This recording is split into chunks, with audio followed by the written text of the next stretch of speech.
সারা দেশে সকাল 10টা থেকে আউটসোর্সিং কর্মচারীদের কর্মবিরতিতে কমপ্লিট শাটডাউন কর্মসূচি পালন চলছে চট্টগ্রাম মেডিকেল কলেজ হাসপাতালে। সেখান থেকে বিস্তারিত জানাচ্ছেন আমাদের প্রতিনিধি মনরুল ইসলাম পারভেজ। পারভেজ, যে কর্মচারীদের যে কমপ্লিট শাটডাউন কর্মসূচি চলছে সেখান থেকে কি দাবি জানিয়েছেন তারা? রমিতা, আমি একটু কারেকশন করে দিচ্ছি। এটি হচ্ছে যে সকালে আমি দেখিয়েছিলাম আউটসোর্সিং দের কাজ, এখন হচ্ছে ইন্টার্ন চিকিৎসকদের 5 দফা দাবি।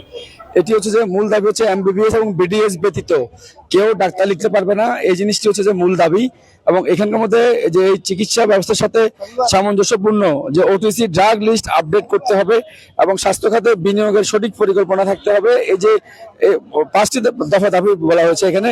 সমস্ত মেডিকেল অ্যাসিস্ট্যান্ট ট্রেনিং স্কুল, এমএটিএস এবং মাধ্যমিক সরকারি বেসরকারি মেডিকেল কলেজ সমূহ বন্ধ করে দিতে হবে। ইতিমধ্যে পাশ করা এমএটিএস শিক্ষার্থীদের সেকমো পদটি রহিত করে শুধুমাত্র মেডিকেল অ্যাসিস্ট্যান্ট হিসেবে নিয়োগের ব্যবস্থা করতে হবে। এই ধরনের 5টি দাবি আমাদের জানাচ্ছে। চিকিৎসকদের সুরক্ষা আইন বাস্তবায়ন করতে হবে। যে এই দাবিতে চট্টগ্রাম মেডিকেল হাসপাতাল আপনি দেখতে পাচ্ছেন যে ইন্টার্ন চিকিৎসকরা তারা কিন্তু এখানে একজোট হয়েছেন এবং তারা তাদের কর্মসূচি কিন্তু চালিয়ে যাচ্ছেন।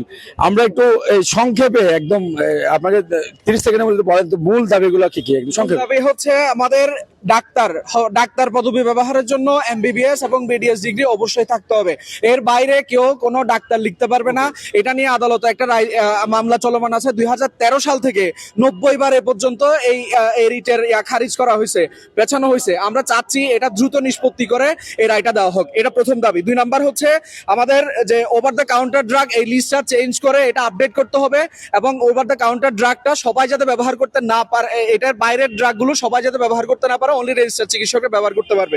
3 নাম্বার হচ্ছে স্বাস্থ্য খাতে যে সংকট আছে সেই সংকট মোকাবেলায় সরকারকে যথেষ্ট উদ্যোগ নিতে হবে, প্রচুর ডাক্তার নিয়োগ দিতে হবে আমাদের। কারণ হচ্ছে আমাদের প্রতি বছর 10,000 ডাক্তার প্রতি বছর বের হচ্ছে এবং এই অবস্থায় দাঁড়িয়ে আমরা যারা আমরা এই বক্তব্যগুলো আগে শুনছি। সারা দেশে যে অবস্থা, যে একই দাবি অর্থাৎ 5 দফা দাবি সারা দেশে যেরকম চলছে চট্টগ্রাম মেডিকেলে চলছে, অর্থাৎ ইন্টার্ন চিকিৎসকদের এই যে 5 দফা দাবিতে এই কর্মসূচি কিন্তু চলমান রয়েছে।